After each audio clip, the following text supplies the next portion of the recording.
Welcome, everyone. Good evening. My name is Annemarijn Upker, and I am a program editor here at the Bali. I would like to welcome both the people here in the audience, in the room in the Bali, as well as the people watching online. 2 weeks ago, many of you have read the news about 5 art activists that had to appear for the French court because they wanted to take an object from the famous Goethe-Institut Niederlande in France. The same activists tried to take an object from a museum in the Netherlands earlier this month. Their claim is that they come to take back what belongs to them. They take looted art objects from museums in order to take them back home. This raises some important questions about where these objects belong and brings the discussion about how museums should deal with their colonial heritage to the forefront of the public debate in the Netherlands, France, and Germany. There are, of course, already discussions about these kind of issues for many, many years. But the subject is becoming more publicly debated since President Macron announced 2 years ago that he would like to actively start returning objects back to African countries. Since then, also influential reports have been published in France, in Germany, and last week also in the Netherlands. And therefore, the Bali organizes 2 evenings around this subject this week. Tonight, we will focus on the European context, and tomorrow we will have a program specifically focusing on the Dutch context and the Dutch report that was published last week. But tonight, we will discuss with museum professionals from 3 countries what the museum of the 21st century should look like. What should we do with art objects coming from a colonial context? And what can museum professionals learn from each other about how we should engage in this debate? We will discuss these subjects with a great lineup of speakers tonight. I will first speak with the 2 guests sitting here next to me. Andrea Kieskamp, who is part of the ethical committee of ICOM, the International Platform for Museum Professionals, and with Wendeline Flores. She is curator at the National Museum of World Cultures, which is a cooperation between 4 important Dutch museums, amongst which the Tropenmuseum in Amsterdam. And she currently worked on an exhibition opening in 2022, which shows the relation between the Dutch colonial period and current-day racism and inequality. Then we will listen to a keynote by Didier Houénoudé, who pre-recorded the video, but he will also be joining us live via Zoom. And finally, we will have 2 extra guests, Wiebke Ahrndt, the director of the Übersee-Museum in Bremen, and Alicia Knock, curator at Centre Pompidou in Paris. I will introduce these speakers more in detail later on in the program. And finally, there will also be room for questions from you, from the audience here with us in the Bali. So a warm welcome both to Andrea Kieskamp and Wendeline Flores. I'm really happy that you are here with us live in the Bali. You may applaud if you like. Because they made it. As mentioned already in my introduction last Wednesday, a report has been published by the Raad voor Cultuur. And the main point of the advice was that the Netherlands should return all colonial heritage back to the countries of origin in case it had been acquired against the will of those countries. The reactions to the advice have been quite positive so far, and most museums kind of agree with this main point of the advice. But at the same time, the Rijksmuseum and the National Museum of World Cultures were already open for discussion about this, about restitution of art objects, etc. What do you think will change? What will be changed by this report? Well, I think the most important thing that the report is doing, the report has been offered to the Minister of Culture, and now the next important step is to make it policy. Because also for museums, like the one I work for, but also other museums in the Netherlands, many others that have colonial collections. A lot of those collections are owned by the state. And then in the end, the state is also the person that has to decide whether or not objects will be returned.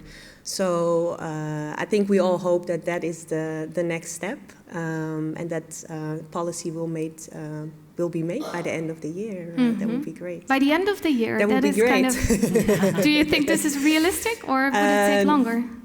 I don't know how long it would take, to be honest. No, I don't know how long that would take. But I think the report is quite extensive. A lot of work and expertise has been put in it. So there's no need for going back and forth. This is presented as a complete story. So in that sense, I think, decisions should be able to be made quite quickly. All right. Andrea, what struck you most about the report?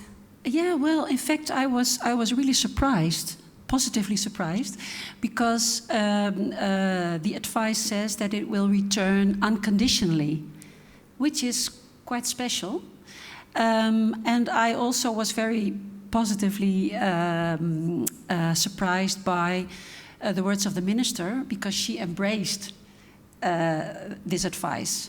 And that means, okay, there will be some political discussions, I'm sure about that. I mean, this is a very sensitive issue. But I think it's a very important step. And I also think it's part of a larger movement in society, that the diasporas of the former colonies, they are in kind of emancipation battle. They raise their voices about things that have been silent for such a long time. And museums, they are more conscious about their Eurocentric way of working. So I think the time is ripe, and I'm very happy with this development. I think it's very positive.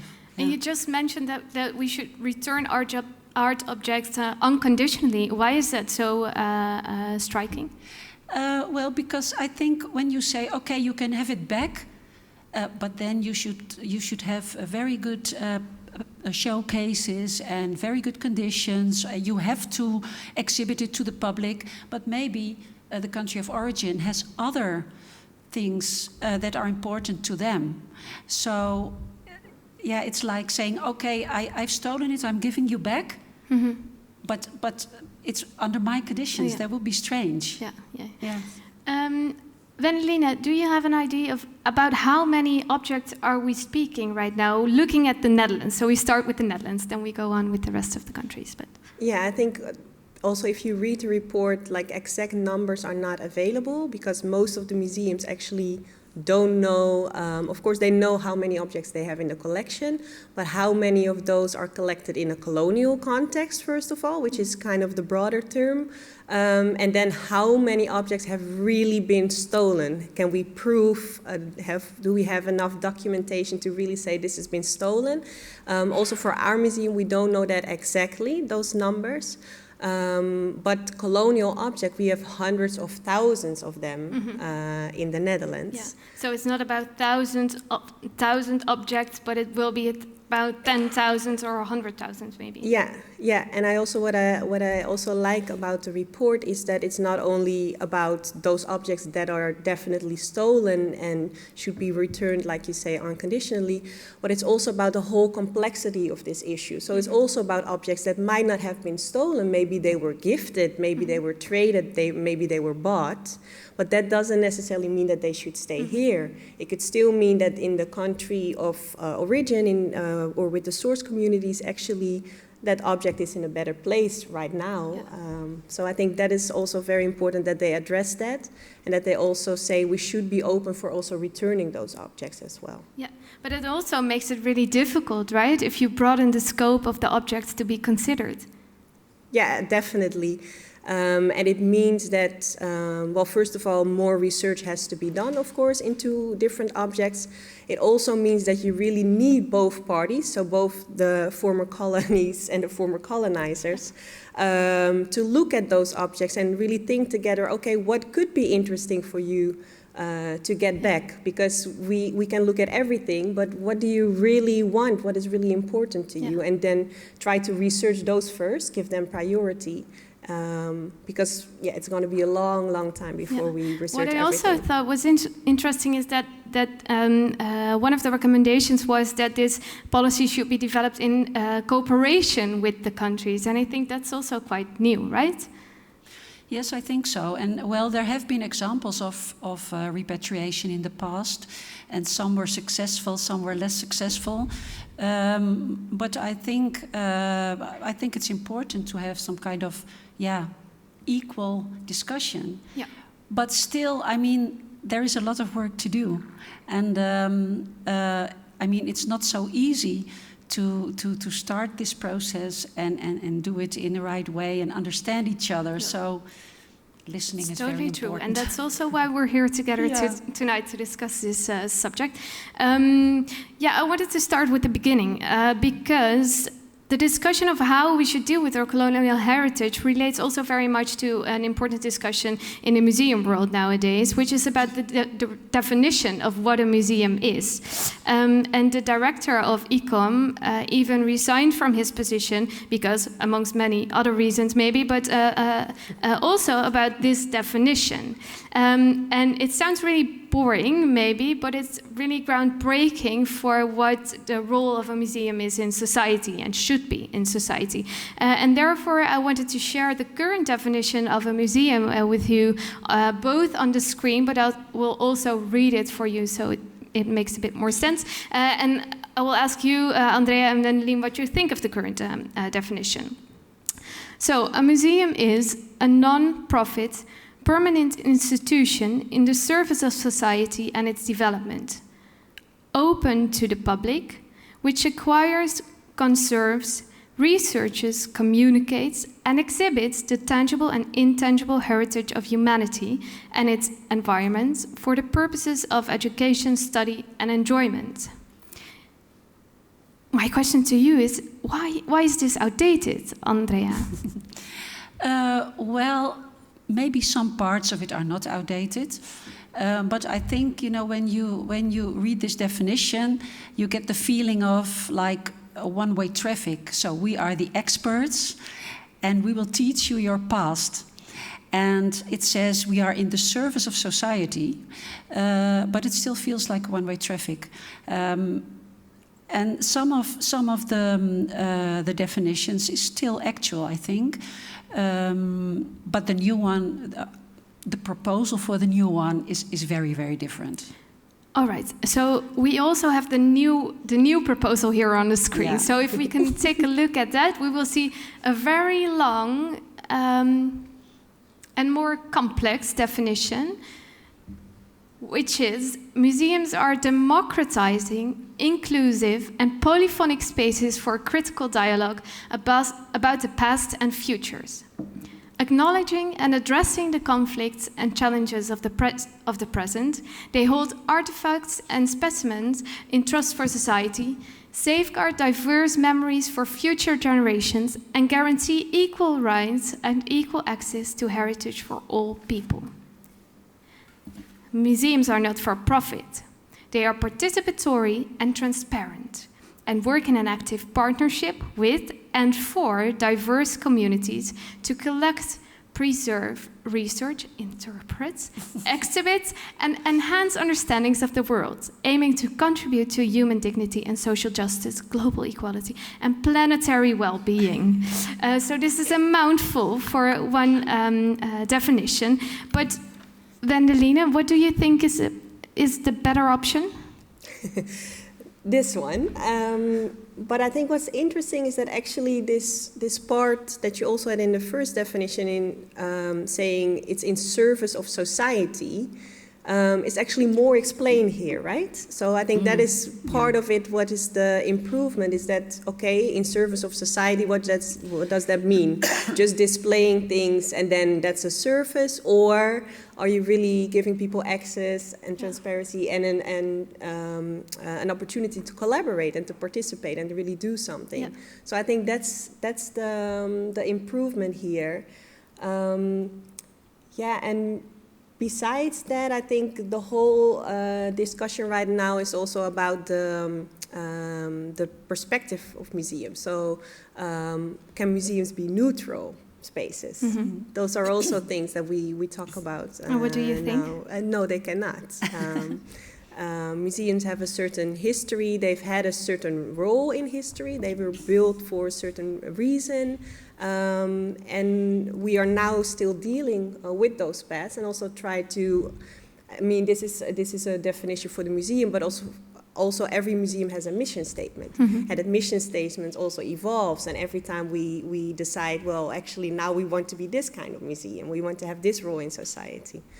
I think it's ever evolving what we're doing. And there are many discussions about this, Andrea, also within your organization. What is the biggest problem with this new proposal?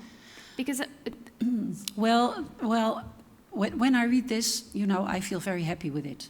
But a museum definition has to have a global value for all museums in the world.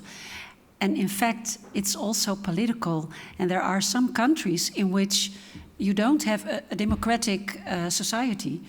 And some museums in other parts of the world, they get funded by the government when they subscribe the definition of the museum. And when it says we are polyphonic and we are democratic and we acknowledge the conflicts and so on, they think, well, no, we don't work with that. That's not okay for us. So a definition needs to be very clear and short, I think. And what you said about a mission, it's more like our ideal. What should a museum be, and what are we working for? So maybe there should be a division between a definition that is applicable to all museums in the world and kind of mission statement from the museum community. And what are the next steps now? What will happen? Yeah, well, there are some problems within ICOM. It's a very complicated process.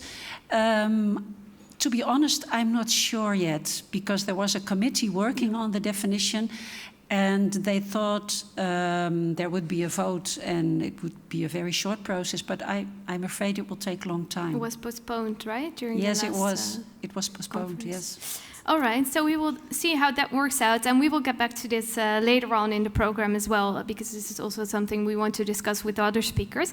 But before we're going to do that, we are going to a keynote, a pre-recorded keynote by Didier Houénoudé. He will also be live with us via Zoom afterwards, but we just pre-recorded it to make sure that everything will work out. He will speak about what he thinks of the European museums and what they should do with their colonial art collections. And he will also briefly reflect on a report published in France 2 years ago. Didier Houénoudé, sorry. Bonjour à tous, mon nom est Didier Marcel Houénoudé, je suis professeur d'histoire de l'art à l'université d'Abomey-Calavi au Bénin. Je suis également le directeur de l'Institut national des métiers d'art, d'archéologie et de la culture, toujours donc à l'université d'Abomey-Calavi au Bénin. La première question était de savoir s'il est important que l'art pillé soit restitué. Alors oui, je pense qu'il est important, voire vital, que l'art qui a été pillé, les objets d'art qui ont été pillés donc, par les nations colonisatrices, soient restitués aux pays qui en sont les dépositaires. Pourquoi ? Parce que je pense qu'un pillage est un vol. Lorsqu'on vole quelque chose et quand il est établi que les objets ont été volés, il est donc de bon ton de les rendre à leur légitime propriétaire. Pour moi donc, cela va de soi, c'est un principe de vie. C'est un principe de vie, mais également on ne peut pas parler aujourd'hui d'accord, de relations de coopération entre des nations qui se respectent s'il y a parmi ces nations certaines qui ont spolié d'autres. Il faut donc que celles qui ont été spoliées puissent rentrer donc, dans leur dû, que ce qui leur a été volé leur soit restitué. Donc pour moi c'est une question de principe. Si on veut vraiment aujourd'hui que l'Afrique et l'Europe puissent parler d'avenir en toute honnêteté, il faut donc que les questions liées à la spoliation des biens puissent être réglées. Je pense que c'est de cette façon-là qu'il peut y avoir vraiment donc discussion sur l'avenir de ces objets-là et sur ce que l'on devrait en faire, aussi bien du côté africain que du côté occidental. La deuxième question qui m'a été posée est relative à ce que je pense du rapport sa voix qui a été publié, qui a été commandité par le président français, qui a été publié donc il y a quelques mois de cela. Alors moi je pense que le rapport sa voix a permis de mettre le doigt vraiment sur une plaie béante dont on a évité de parler pendant longtemps. Le rapport a eu au moins la franchise de pouvoir dire ce que tout le monde pensait bien bas, c'est-à-dire le nombre, la quantité importante d'objets africains qui se trouvent à l'extérieur. On a avancé donc le pourcentage de 94% pratiquement d'objets africains donc, disponibles hors du continent africain dans les musées européens. Même si il y a eu des contestations autour de ce chiffre-là, je pense que le rapport sa voix a eu au moins donc, le mérite de pouvoir donc, attirer l'attention de tout le monde donc, sur les questions qui étaient assez épineuses et qui, je pense, mettaient un peu donc, du sable dans la machine des relations franco-africaines ou je dirais européo-africaines. Ce que je retiens également de positif dans le rapport sa voix, c'est qu'il a eu au moins le mérite de proposer une nouvelle forme donc, de coopération entre les pays européens et les pays africains. Il a proposé par exemple que soient instituées donc, des circulations d'objets, et là je suis parfaitement d'accord avec ce qu'ils ont proposé, parce qu'il ne s'agit pas par exemple de retirer des objets africains d'une prison dorée en Europe et de les remettre dans des prisons dorées également en Afrique. Je pense qu'il faudrait donc qu'on puisse donc penser donc à des circulations de ces objets-là, qu'ils puissent être vus aussi bien en Occident, en Asie qu'en Afrique, parce que ce sont des ambassadeurs donc, de la culture africaine. Mais je pense également que cette circulation d'objets doit pouvoir permettre également qu'il y ait circulation d'objets européens. Il serait par exemple intéressant de voir pourquoi pas donc, des toiles de Rembrandt par exemple dans un musée africain, ou des statuettes de Giacometti par exemple également dans un musée africain. Ce serait intéressant qu'on puisse y avoir donc, cet échange de culture, puisque la culture ne peut pas être exclusivement donc, que la culture africaine soit exposée donc, en Europe et que la culture européenne ne soit pas connue en Afrique par exemple. Donc moi je pense que donc, ce sont des éléments assez importants que le rapport sa voix donc, a mis en lumière. Et ils ont également parlé également donc de resocialisation des objets africains. Je pense que c'est une question également importante qui doit être abordée. Des objets qui sont partis depuis plus d'un siècle et qui reviennent donc en Afrique. Quelle est leur place dans la société africaine qui a continué de se développer sans attendre donc ces objets-là, donc sur l'absence de ces objets-là. Et donc pour moi je pense que donc c'est également un facteur important dont il faut tenir compte. La troisième question qu'on m'a posée donc c'est de donner un exemple de bons moyens de coopération entre les musées européens et africains. Qu'est-ce qui a déjà été fait? Je ne peux pas vous citer de mémoire donc, de coopération, de bons exemples de coopération entre des musées européens et les musées africains. Mais ce que je peux vous citer comme exemple, c'est par exemple des exemples de coopération entre des antiquaires français par exemple et un artiste béninois. Je vais parler en l'occurrence donc de la création du petit musée de la Ricade, qui est dirigé par un artiste béninois du nom de Dominique Zingpe. Ce musée-là est rempli donc d'objets qui appartenaient pour l'essentiel donc à l'ancien royaume du Dahomey et qui ont été rachetés par des antiquaires français dont Robert Valois et qui ont subventionné la création d'un petit musée donc, à Cotonou, dans la périphérie de Cotonou. Et ce musée montre donc ces objets rachetés par les antiquaires qui ont été gracieusement offerts donc, à ce musée-là et qui sont visibles donc, au Bénin. Pour moi, c'est un exemple extraordinaire donc, de coopération réussie. C'est une forme pour moi de restitution donc, avant l'heure. Et je pense que par exemple ce genre de petites initiatives devraient être encouragées par les autorités des pays africains. Et enfin, la dernière question qui m'a été posée, c'est de savoir pourquoi est-ce qu'il est important spécifiquement, par exemple, pour un pays comme le Bénin, de récupérer les objets qui ont été spoliés, qui sont importants. Pour moi, c'est important parce que la plupart des objets qui ont été pris, c'était des objets qui sont exposés au musée du Quai Branly, sont des objets de pouvoir, sont des régalias. C'est des objets de pouvoir et c'est une façon donc de pouvoir, si vous voulez, de discréditer un peu donc le pouvoir précolonial en Afrique. C'est une façon de montrer, si vous voulez, une certaine suprématie occidentale sur les anciens royaumes, sur les royaumes donc africains.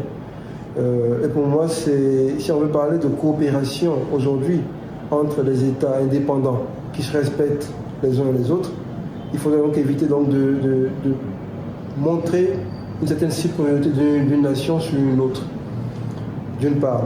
D'autre part, ces objets pour moi sont des témoins d'une époque, des témoins d'une histoire. Et ils racontent donc l'histoire des rois du Dahomey. Lorsque nous, universitaires, nous enseignons cette histoire-là, par exemple, à nos étudiants, nous n'avons pas donc de témoignage de ce passé-là. Nous n'avons pas l'objet qui permet de pouvoir donc rendre compte de cette splendeur des rois du Dahomey. Et ces objets-là, tous se retrouvent par exemple en Occident. Et si les étudiants veulent pouvoir avoir ces objets-là, ils sont obligés donc d'acheter un billet d'avion qui coûte parfois les yeux de la tête, d'aller demander un visa qui pourrait leur être refusé, pour pouvoir ensuite arriver donc faire à peu près 5 à 6 000 km jusqu'en France, pour aller voir donc ces objets-là dans des vitrines de musées. Il serait bien donc pour que ces jeunes Africains d'aujourd'hui puissent mieux connaître l'histoire de leur pays, qu'ils puissent avoir les témoins de cette histoire-là à proximité, qu'ils puissent donc pouvoir donc voir ces témoins de l'histoire donc de leurs ancêtres dans les musées qui sont chez eux. Et pour moi donc c'est extrêmement important que ces objets-là reviennent, ces objets de pouvoir là, ces objets d'une certaine souveraineté. Il faut qu'ils reviennent pour attester du fait que oui, notre pays a connu également des civilisations extrêmement brillantes et que nous n'avons pas à rougir du fait que nous avons été un jour ou l'autre colonisés donc par une autre nation. Ce sont les aléas de l'histoire. Je vous remercie. And hopefully, after this video, we will also be able to see DJ on the screen, if all works well. Look, there he is. Didier Houénoudé, welcome. Hello. Thank you so much for the video. Great to have you both on a video and online via Zoom.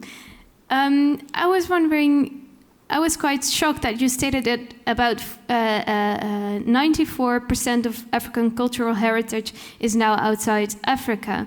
And what are the most important objects to go back, according to you? Where should we start? You were speaking about regalia, the objects of power. What kind of things should we think of? Okay, thank you, Marie. Should I answer in French?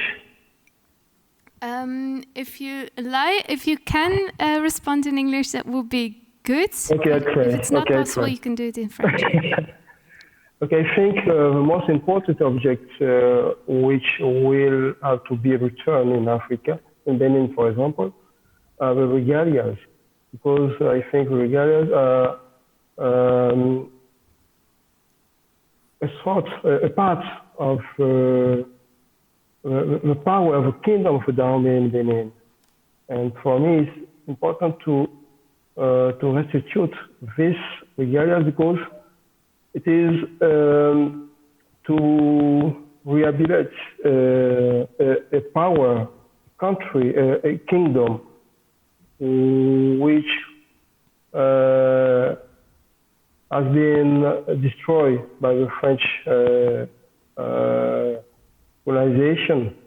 And for me, if we have back this object, it's a sort of rehabilitation of the power of our country and of history also. All right. I'm also looking at the two persons here at the table. Did you have any questions for DJ before we go into the other speakers? I do have a question, if I may.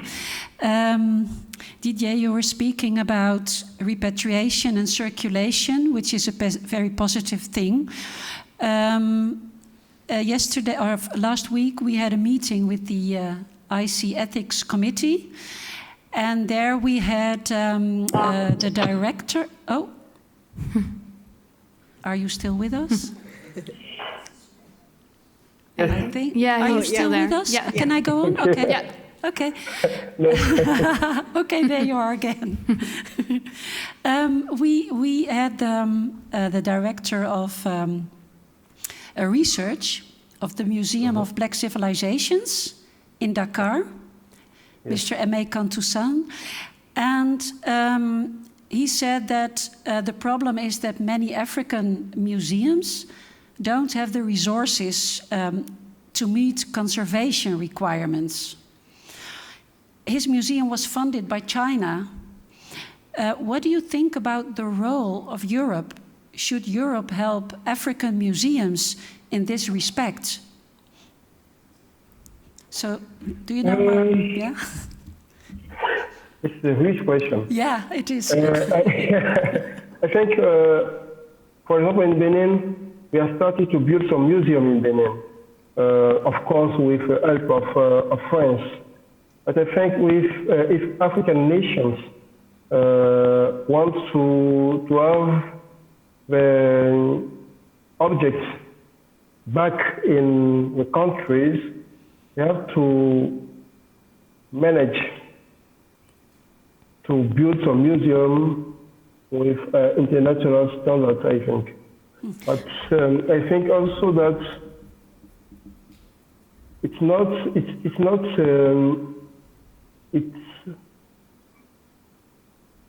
this will not have to be a what can I say an obligation to build some museum before having back our object. Yeah. We can do what we want with this object, I think. So it should be unconditional. The returning should be unconditional. Yes. Mm-hmm. We do not have condition to have back our objects.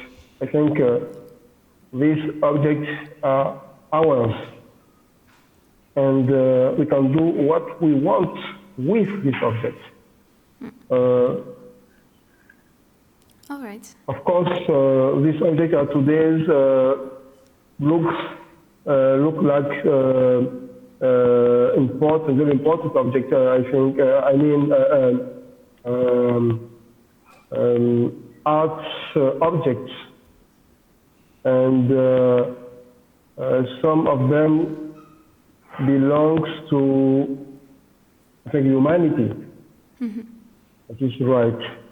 But we have to say also something about how we can keep this object and what we want to do with them. Yeah. And for me, this is very important. It's not fair that Africa is sometimes right away from what these objects have been to be concerned. Mm-hmm. And for me, if we want to speak about this subject, we have to ask, European Museum have to speak with African countries to decide together what we want to do with this object. Yeah. That's my mind. Yeah, thank you so much. Thank you so much, DJ. For now, we will get back to you later on in the panel discussion after we have introduced the other two speakers of tonight. Okay. So we will see you.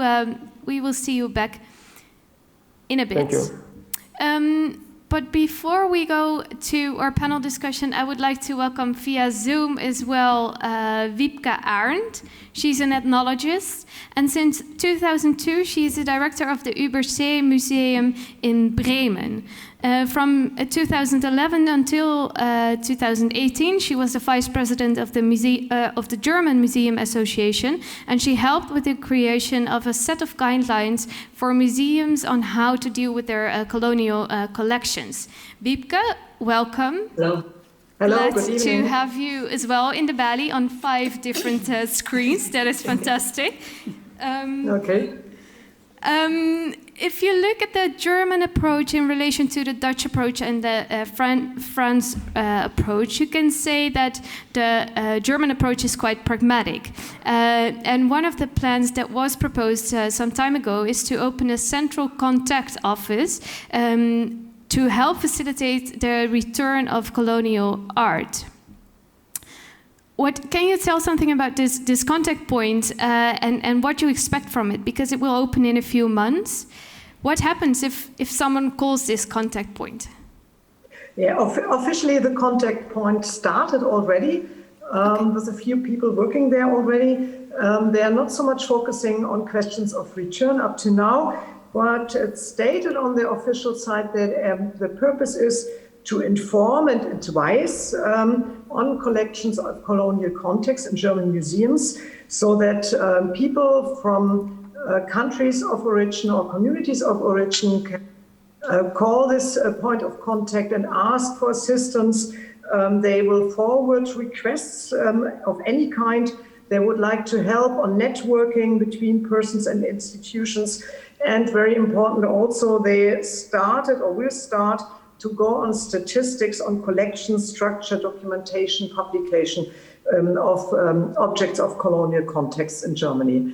And the background, let me explain this a little bit, is that Germany is a federal state consisting of different individual states, and culture is something which belongs to the individual states of the museums, very often also to the municipalities. So there is no list somewhere in Germany, or even the German Museums Association doesn't have one, where exactly are objects from colonial context. It's very diverse and it's very complicated to get this information. That's why the German Museums Association asked for several years that we need such a point of contact where people from other countries, institutions can call and ask for assistance, because otherwise you're really lost in this complex cultural sphere of Germany. Yeah, interesting.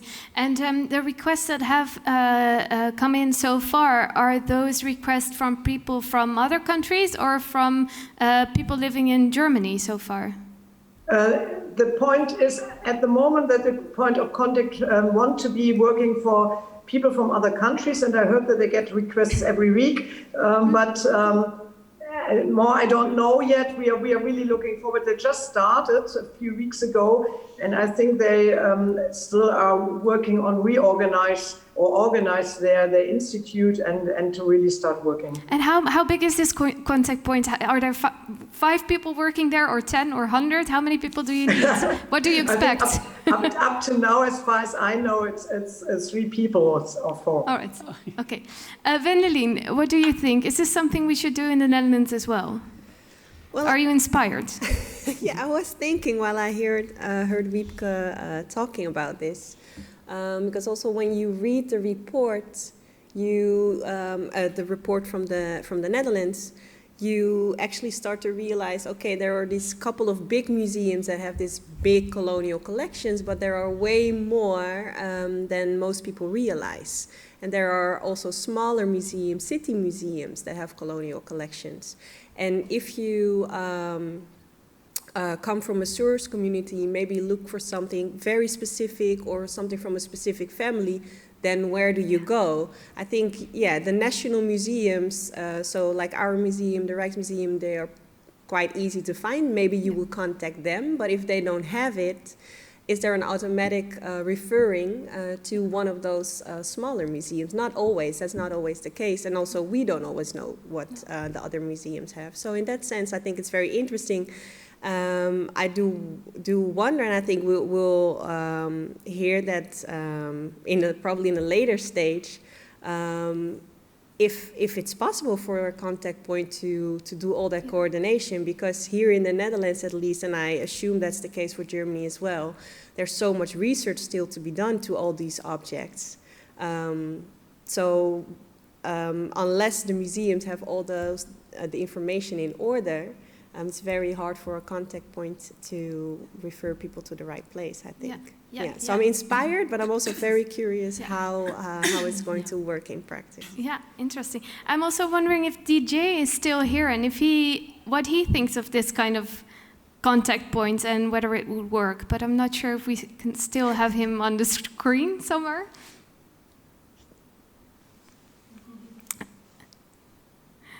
Yes, there you are. There you are. DJ, did you follow the discussion about the contact point that was established in Germany? Yes. Do you think it's a good idea?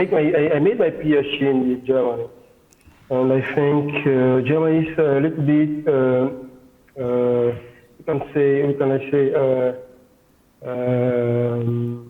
not in the same level with France, for example.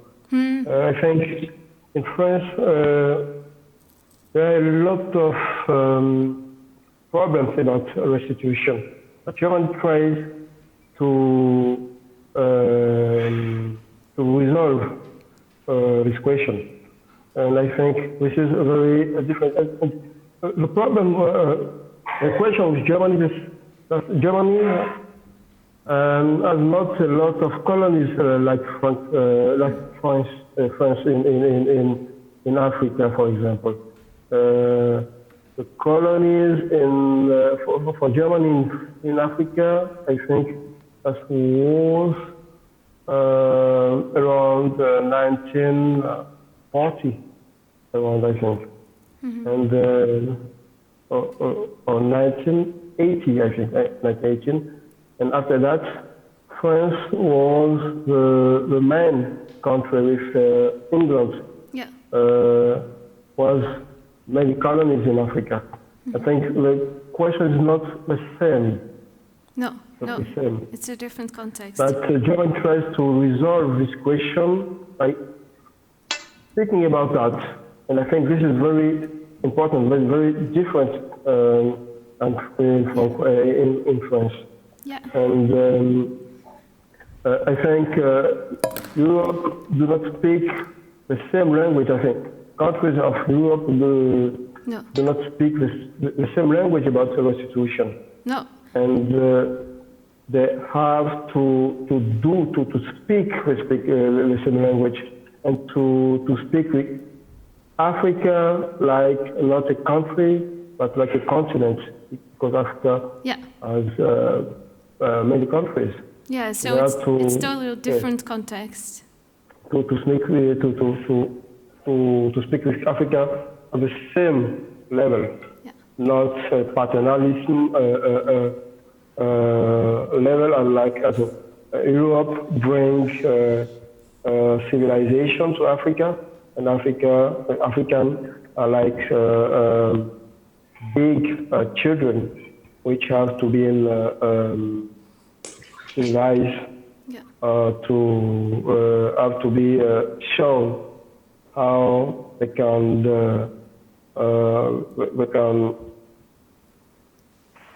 protect or conserve their heritage. Yeah, thank you so much, Didier. I am going to introduce the last speaker of tonight, who is also joining us via Zoom. Alicia Knock is a curator from Centre Pompidou in Paris.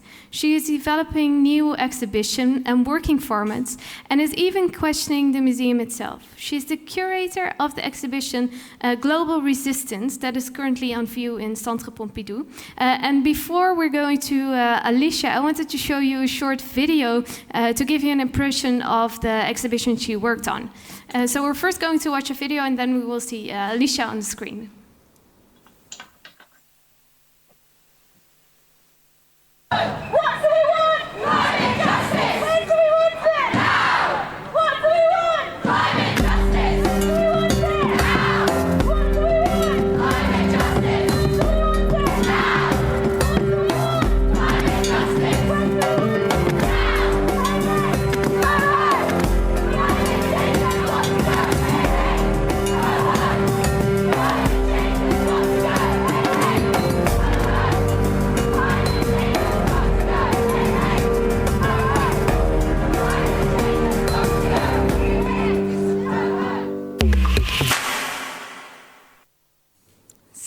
Alicia, are you there?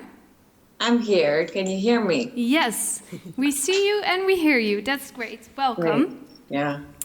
Well, good evening, everyone. Thanks for having me. It's a great pleasure to welcome you.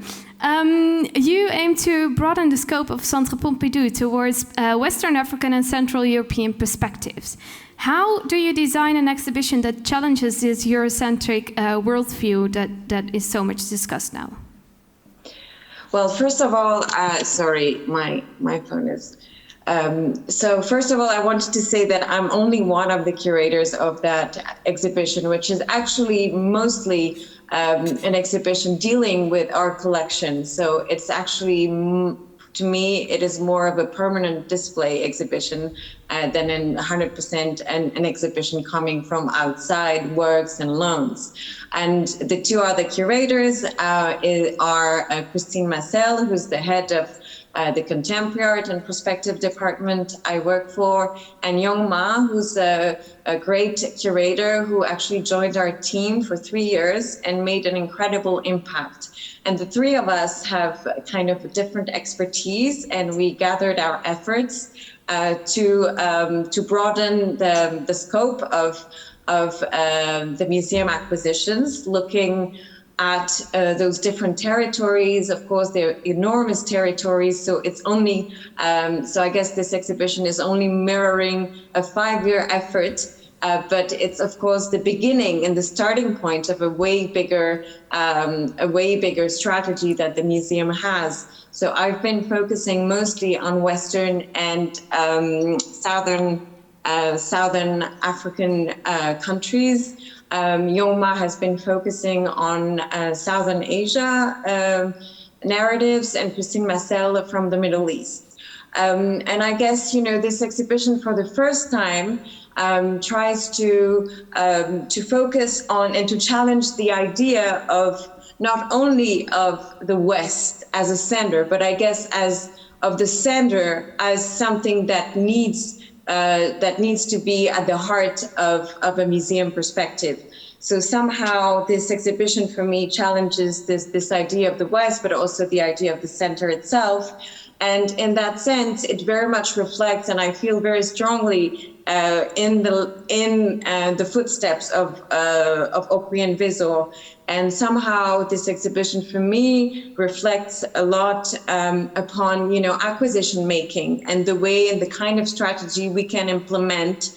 Luckily, being a contemporary art and modern art museum, we don't inherit problematic objects, but we're able to also implement a different and I guess a very ethical way of engaging with objects and practices. So in that respect, within that effort, which was mine, focusing mostly on Western and Southern Africa, I guess this show is for the first time reflects and mirrors this attempt of mine and of the museum to also implement a different kind of strategy in terms of acquisitions, in terms of how to engage with the artists, how to engage with galleries, of the type also of artists and objects you want within the museum narrative.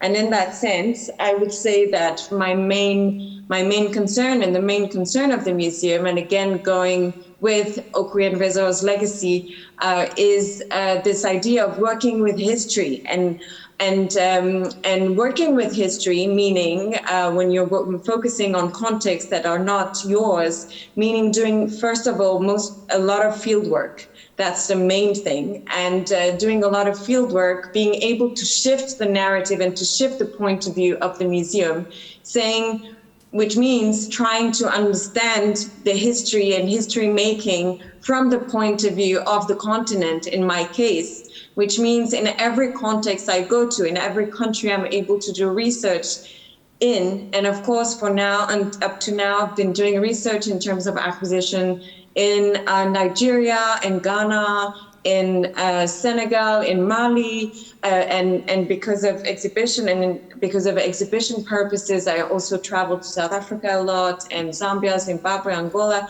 But this is a lifetime research. So for now, I'm also being very, I'm just following the opportunities I have to engage with those spaces. But each time I'm able to do field work, my obsession and my concern and the way I work is always to engage with the history makers within those contexts, meaning art critics, but also poets, writers, all the people that actually are able to share the way history is being written, is being challenged, and those layers of history. And I'm currently working with 3 generations of artists that were born and that were operating around the years of the independences in Africa, so meaning the 60s and 70s, and then the children of those independences, meaning the artists born in the 60s, and then a 3rd generation of artists who are, of course, the younger generation born in the 70s and 80s. So this show, for the first time, tries to unfold and to unpack, I guess, those different layers of history. Yeah. And within those layers of history, we're able to challenge the idea of identity itself, being able to step away from geography, but understanding when you look at history very closely, when you look at artists' journeys very closely, you understand that that the artists are not only kind of stuck in their own national narratives, but are also able to build transnational narratives to mediate not only a local context, but also broader and transnational specific contexts, and are able to channel these different narratives. Yeah. So I guess this show is an attempt to start a very long journey and very demanding journey towards a different kind of writing of history. Yeah. And in that sense, of course, it's only the beginning, because I feel that when you're working on such issues, it's not enough to kind of squeeze those narratives in and squeeze the histories that we are kind of unfolding. But it's very important to refound history from the very beginning, and sit all together and create a situation of dialogue where we're able to discuss all together and to rewrite the way history is told. Thank you so much. So that's kind of the beginning of my thoughts. I'm sorry, I think it's really don't have nice much time, so. No, yeah, we are on we have limited time, of course, but I think it's really nice that you call it the start of a journey, and I think that is also what this discussion tonight is. I wanted to show the audience and you as well one important artwork of the exhibition by Malala Andrea Lavidratsena, and the artwork is called Figures 1861, Natural History of Mankind. We will show it here on the screen, and I wanted to ask to you, Alicia, why is it such an important artwork for the story you would like to tell? And maybe also tell us a little bit about what we're seeing. Yeah, so this artwork by Malala, thank you, by Malala Andrea Lavidratsena is an important work for the exhibition, because I think it mirrors the complexities that we also wanted to work with within the context of the exhibition. So Malala has been working a lot on map making, and she started that series called Figures in 2015, and it's actually very interesting because she's using this idea of map making coming from the 19th century, from this moment where, of course, the colonial powers are really kind of taking place and of course are appropriating territories that are not theirs. And suddenly this idea, this image of power in terms of like conquering space, of also conquering, resources, because she's using maps coming from note banks. So it speaks about also economic power. And at the same time, she's distorting, twisting this image of map making into something that is a bit fictional, because of course the images that she's producing, and in that image she's producing a territory that we cannot really identify, even though we can identify with the narrative of the oppressor, which is of course this moment of colonial history where Western countries colonized Africa. But the very interesting thing is that she's using that image of power, and she's turning that image of power upside down, because suddenly she speaks about reclaiming history and telling a natural history from the point of view of the oppressed, which is of course the point of view of women, and you know that women most throughout history have been erased, and also from the context of Africa. So she's playing with this idea of turning the point of view upside down, and she's also speaking to us and sharing this idea that maybe, even though we identify with that type of knowledge, which is a very authoritarian way of knowing and dividing places and territories and possessing resources and taking resources from other countries and other peoples, maybe there is a need actually to open a new path towards different ways and different approaches to knowledge, because of course there were different types of map making in Africa before that have nothing to do with this idea, the Western way and the colonial way of map making. So it's actually, it unpacks different layers that are very much at stake in the exhibition. And first of all, and as I said before, this idea of shifting the point of view, of turning history upside down, really literally, and giving a voice to people that were muted and and who were not able to speak. So it's kind of a very radical image of that attempt, to kind of rewrite history and turn history upside down within that image. Really interesting. Wiebke Ahrndt, what do you think when you see this image? What does it mean for you? Because you must recognize some of the figures. Yeah, I think it's really interesting to see that it's so complex, a new way of looking at it, and it's a 21st century answer to colonial history and the shared history we have, and I think it's a good starting point to exactly look a different way. I wanted to ask you as well, because we started with this whole discussion about in the beginning about the definition of the museum, and we also spoke to Alicia just now about the role that museums should play in society. And I was wondering, also, you are a director of an ethnographical museum. What do you think? Should museums be places that exhibit and research artifacts, or ones that actively engage with political and social issues? How do you see your role in this? We have to engage in social issues. We have to talk on an equal footing to the people from whom the objects originally came from, and to see what are the topics which are important to them, and to not so much to concentrate on our point of view. So I think it's very important to look what are the topics which are important to the people, where the objects come from, and to do the exhibitions together, and to look, give an impression in Germany to the people. And what I think is, in Germany, the knowledge on foreign cultures is not so big, especially on the colonial period, but also if you come to the other side of the world, if you look to Oceania, for example, people don't know a lot about these areas of the world, and we have responsibility to use these objects we have in our collections to tell about the people and about their culture and about the natural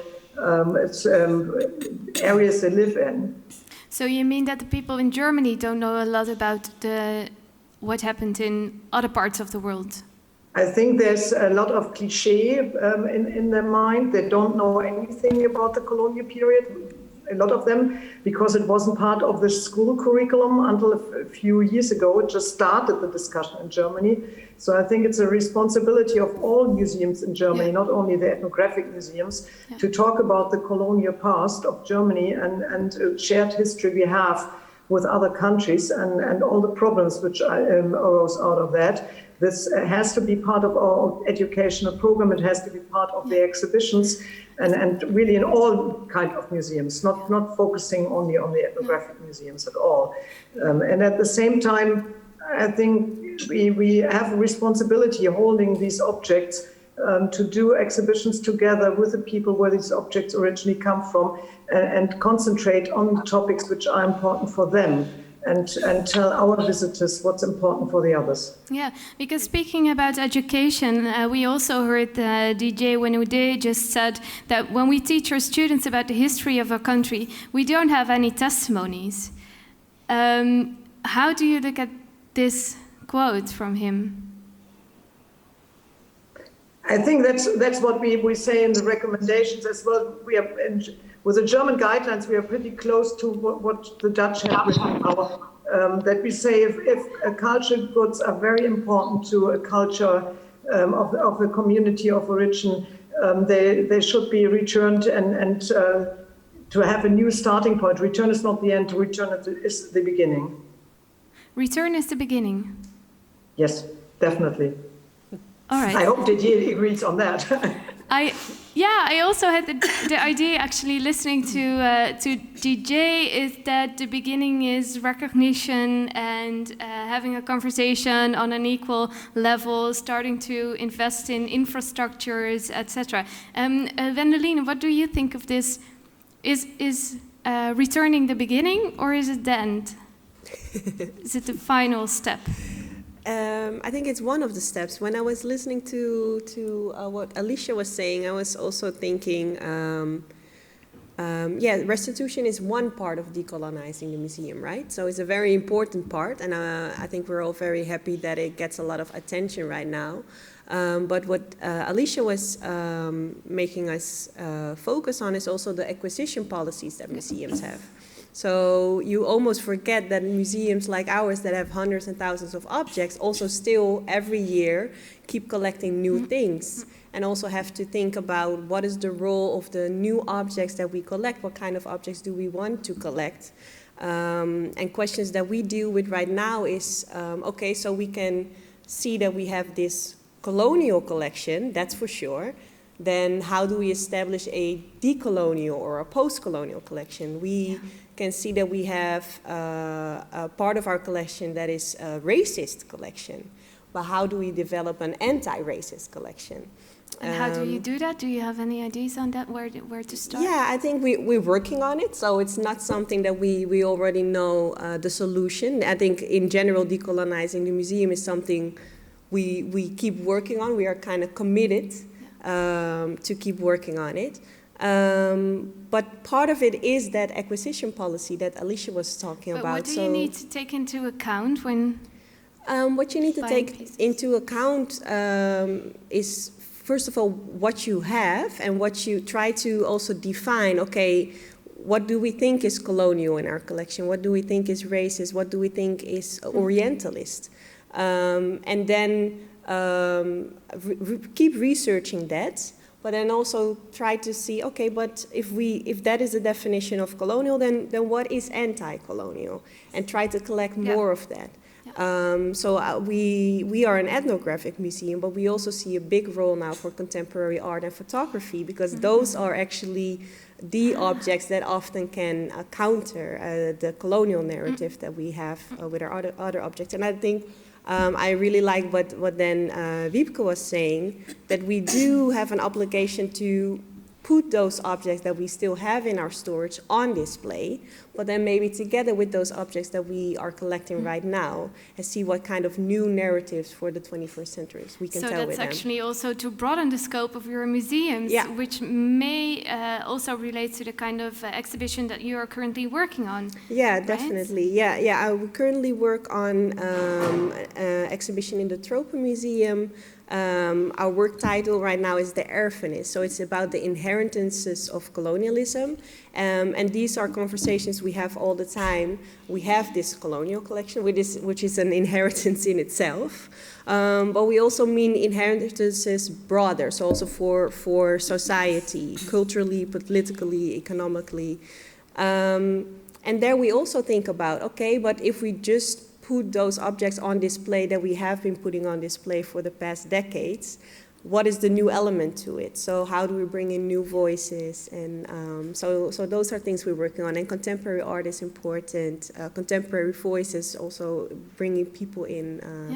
And are you also working together, because DJ also stated that cooperation with other museums and art institutions in other parts of the world are important. Are you, for this exhibition, also working together with institutions from other parts of the world? Yeah, I think in general our museum has cooperation with museums in other parts of the world. It's not like we make this exhibition specifically together with one museum.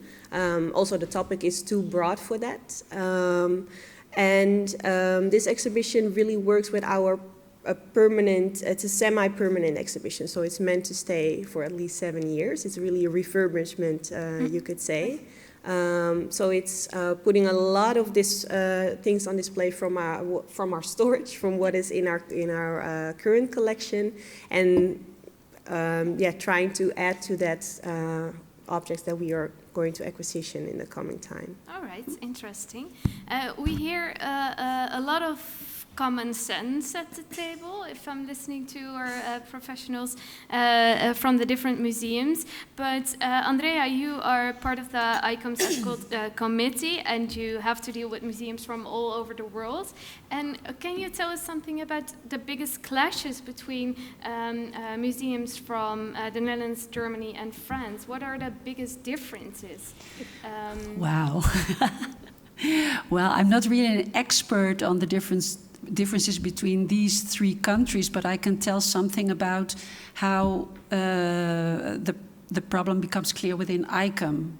Yeah. So, as a museum community, because I think ICOM is a European organization. It started in Europe, and it's opening up more and more. But when you look at, for example, the museum definition and the developments in decolonizing the museums, I think there is a very clear development, but there are still some conservative organizations that are not so happy with these developments. And who are those organizations? Is it museums or is it politicians? Or is yeah, politicians, but also I think in some European countries you have the bigger national museums that are not so open to repatriate or to return colonial heritage. So it looks like we are looking at it in the same perspective, but I think there still are a lot of problems, and yeah. And who should take responsibility there, according to you? Should it be the politicians, or should it be the museum? Should it come from the museums, or should it come from art activists, such as we've seen last month? Well, I think museums themselves can do a lot, and they should do a lot.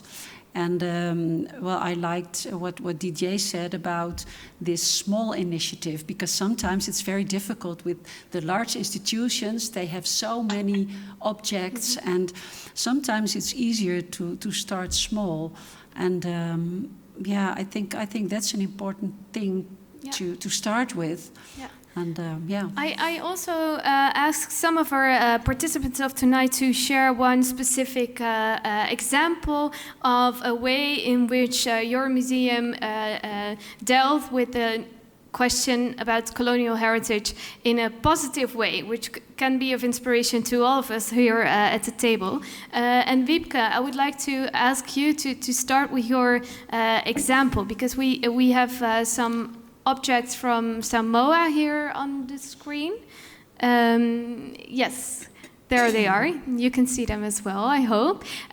Why is this such a good example, according to you?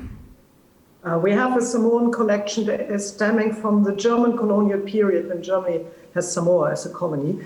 And we will begin a project next March together with the National University of Samoa, together with students, professors there, but also with a Samoan curator who will come to Bremen for 3 years.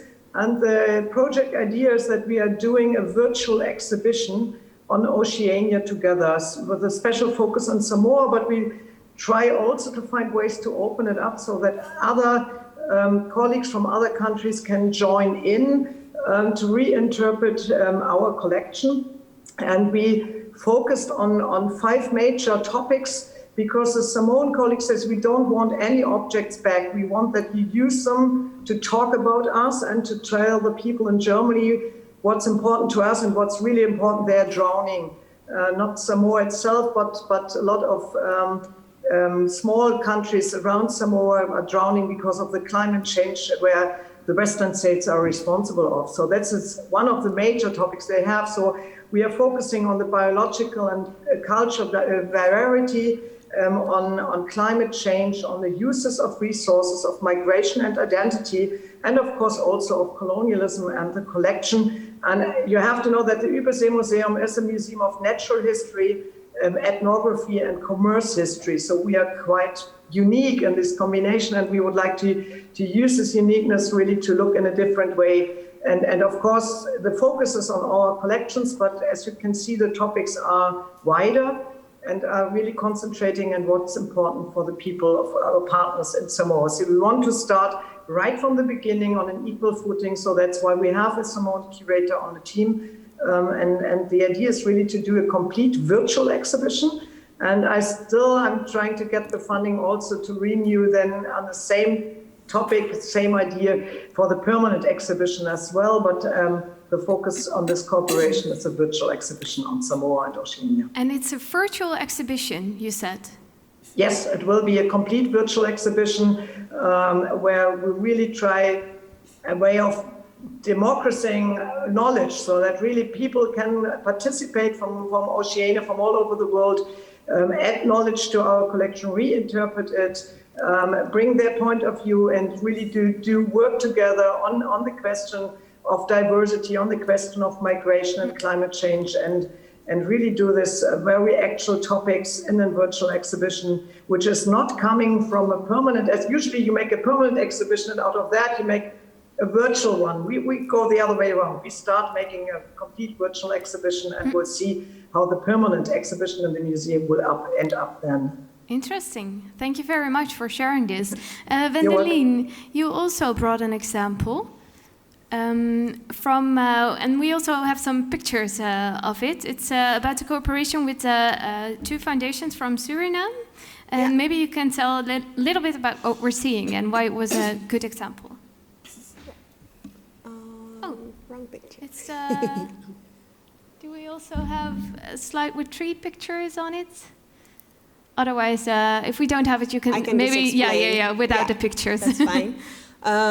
So I wanted to show some pictures of a visit that took place last year because our museum signed a collaboration, but in the form of a memorandum of understanding with 2 organizations of indigenous Surinamese people, Molokot and Kuluwayak. And the idea behind that collaboration was also that they would tell us what they wanted from us in the collaboration. So first stage of the collaboration happened last year where they came to the Netherlands for 2 weeks. And this was also in collaboration with the University of Leiden. So they had a whole full program, attending conferences and speaking at conferences as well.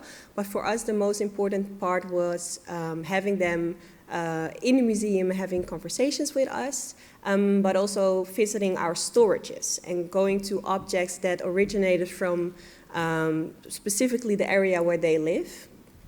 And what I found very interesting about this is, of course, restitution was a topic that we also talked about with them, but they were also not so much interested in restitution of objects, for reasons already mentioned, like not having the infrastructure.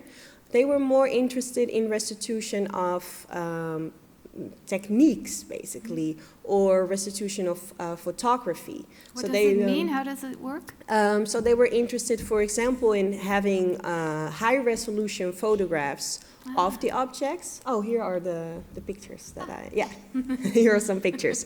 So they were interested not necessarily in having these objects that we see on the screen back, that are in our storage, but to study them, to see what was the technique that they were made of.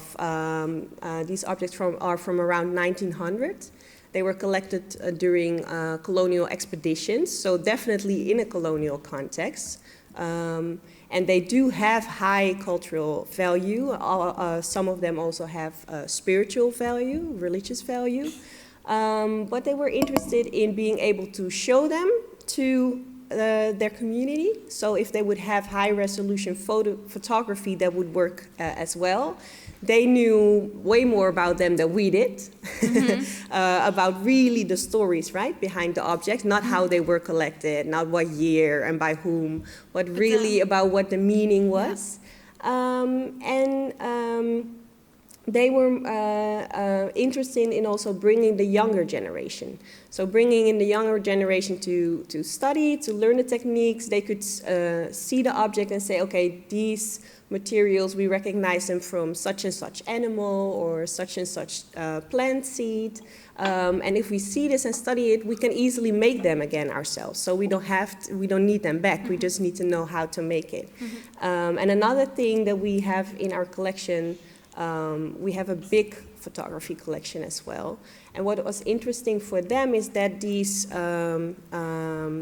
this group of people that have done these colonial expeditions, they collected objects, but they also took photographs. And on those photographs, you can find relatives from the 1900s then, of course, of these people. And we often don't know the names. We often know the locations where the photos were taken. But you can also see,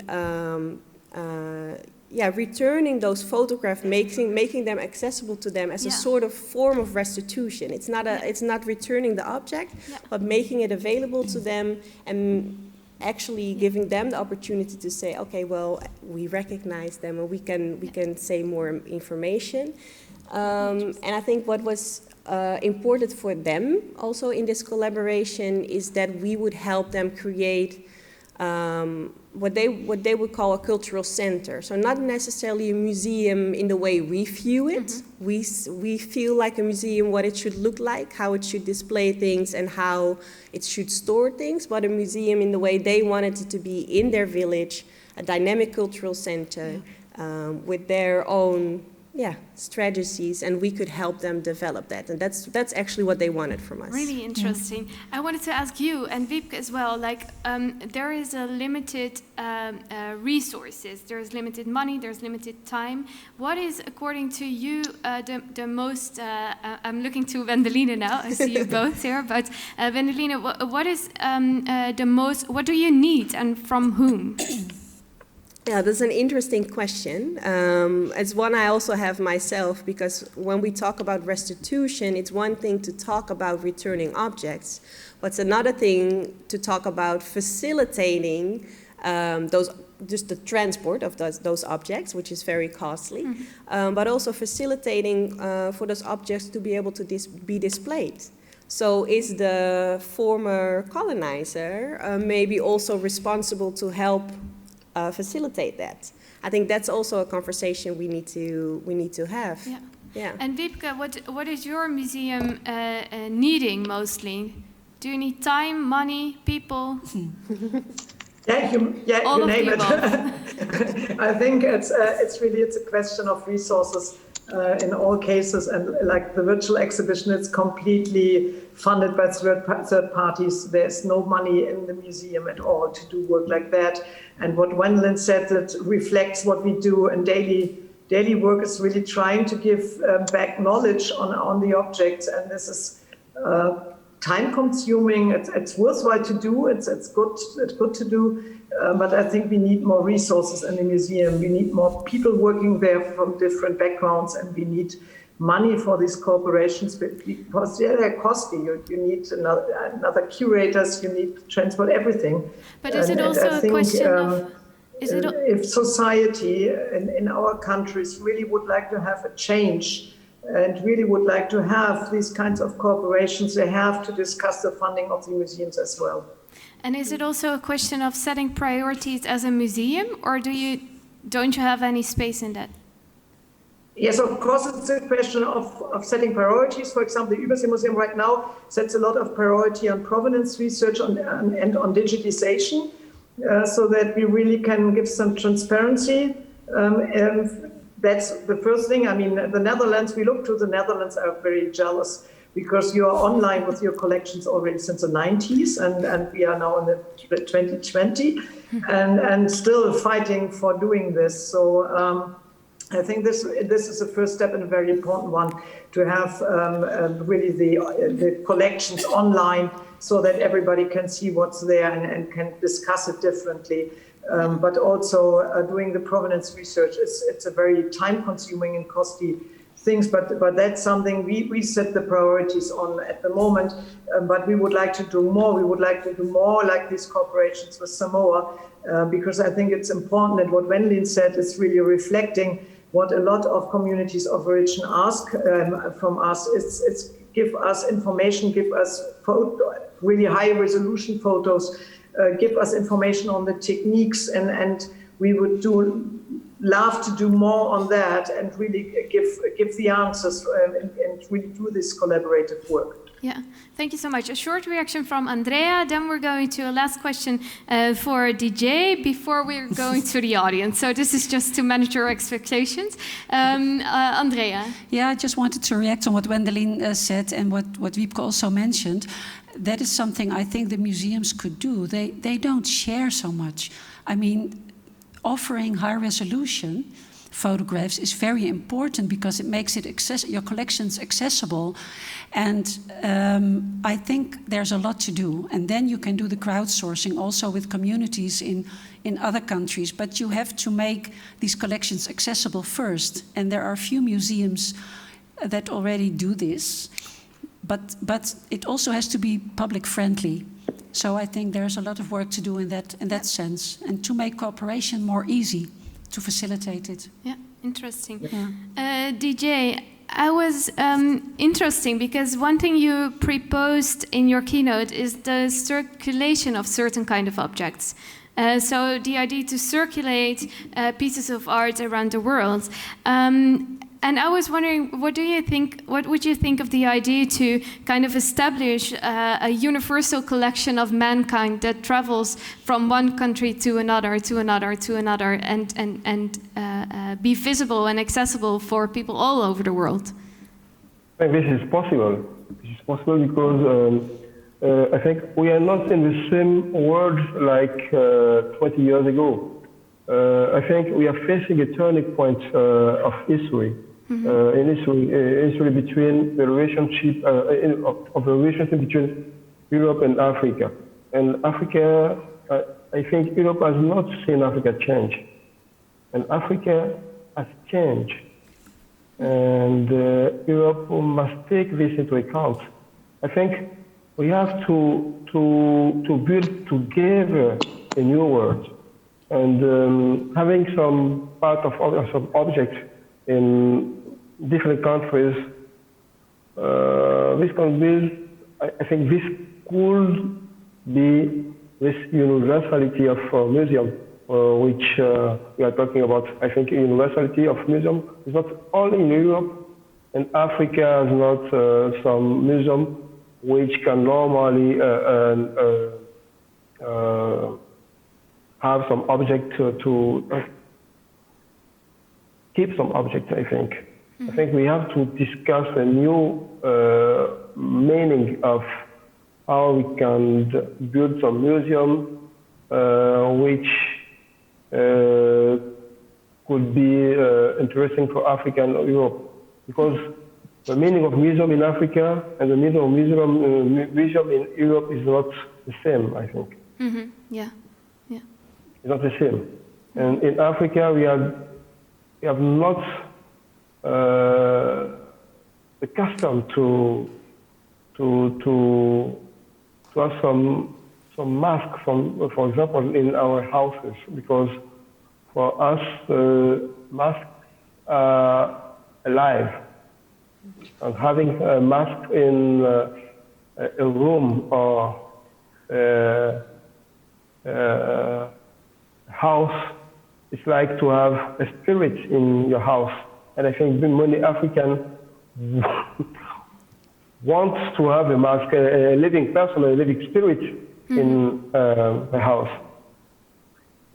So yes, the new meaning of a new museum, which can keep some objects, I think, objects in Amsterdam, objects, for example, in Africa, in Benin, in Cotonou, for example, objects in Dakar, in Senegal, objects in Abidjan, in Ivory Coast, objects in France, in Paris, for example, for me, yes, this is perhaps a new meaning of sharing something together.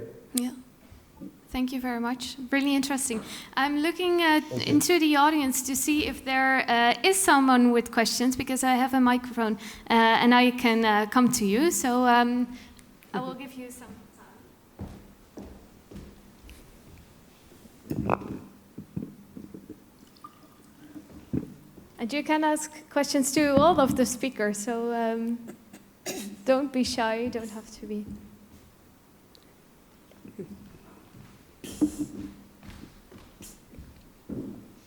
Well, thank you all very much. It was very interesting. It's really a great topic.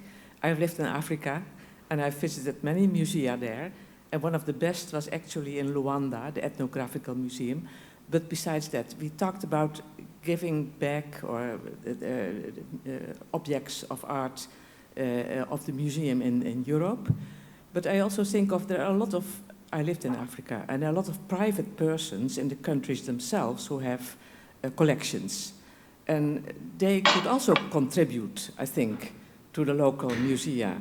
We didn't talk about that. What about that? To look for that, because, you know, the countries themselves, they do have objects themselves.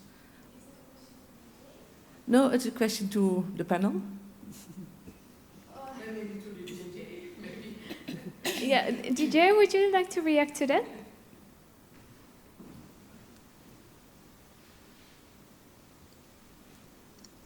I do not understand what the lady said.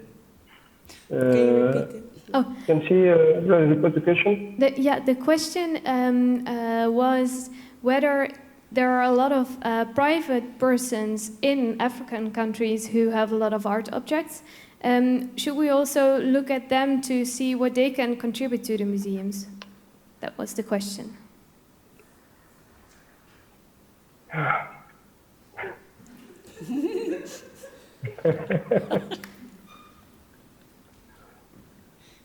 Yeah, perhaps. I don't know what to say. Yeah, maybe.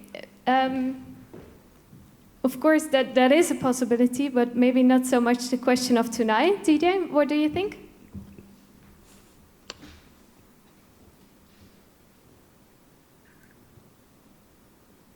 I said, do you have an opinion about this? Should we look at this, or is it not important according to you? About what? About the connection is a bit bad. The question was, there might be private persons in African countries having objects that are interesting for museums in African countries. Do you think this is something we should look at? Yes, I think yes.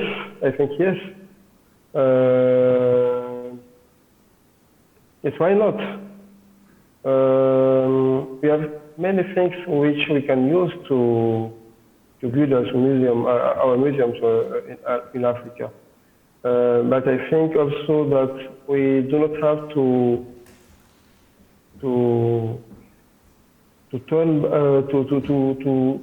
not be able to take the objects which are expressing our history, which objects are in Europe, I think. I don't understand exactly what was the question. All right. I think we're going to the final question to all of you. I hope you can still hear us, DJ, although the connection is a bit difficult. My final question actually to all panelists of tonight is if there's one thing you could start doing tomorrow in order to decolonize the museum, and you really have to choose one thing and explain it in one sentence, where should we start?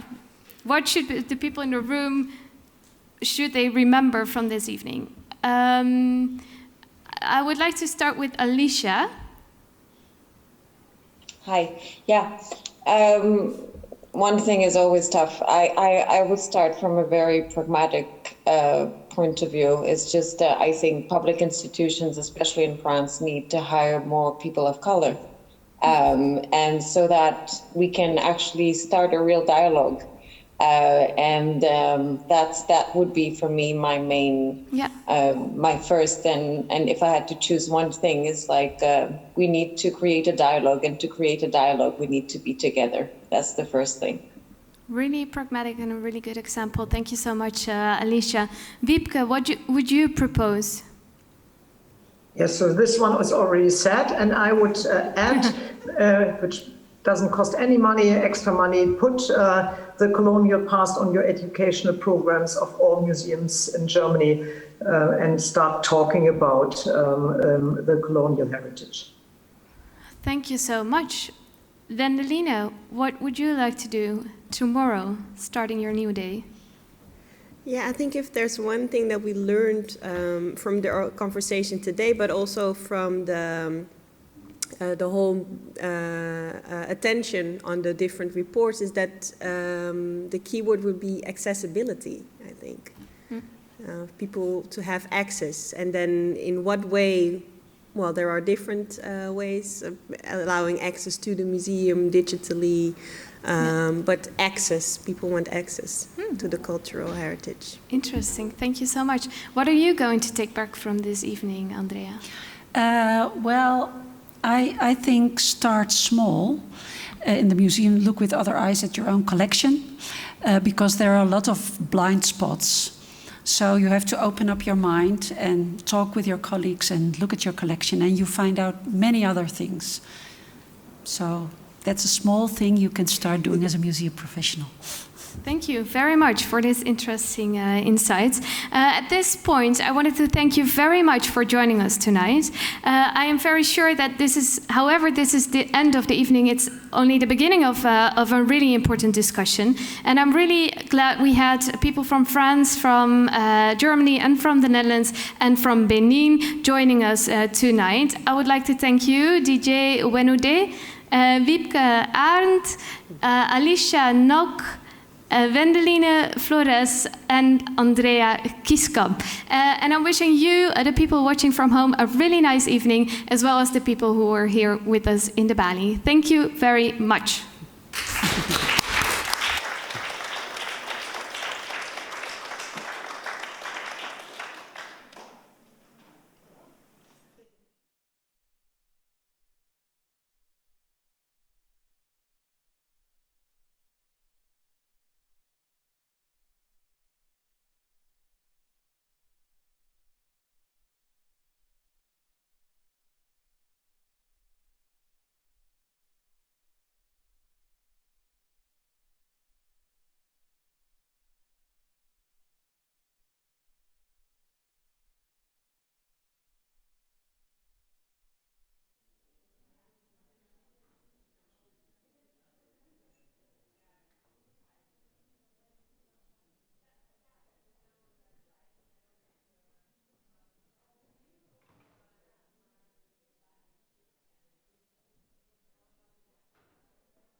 So wah, so wah, aye. So wah, wah.